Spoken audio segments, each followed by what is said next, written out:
आगे मीडिया वाला पूछे तो कबे शादी से इनकार। आगे मीडिया वाला पूछे तो कबे शादी से इनकार।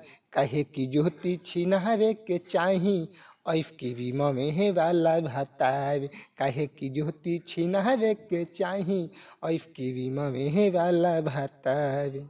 अब ही तो ज्योतिया होके भाई बतावे हेले बाकी देवे ना कहबी हो सैया बनावे में।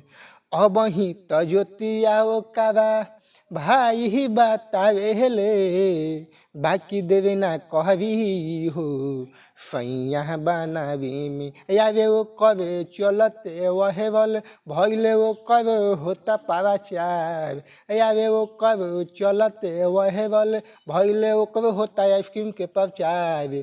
हई ज्योति छिनावे के चाही आइसक्रीम में वाला भतार।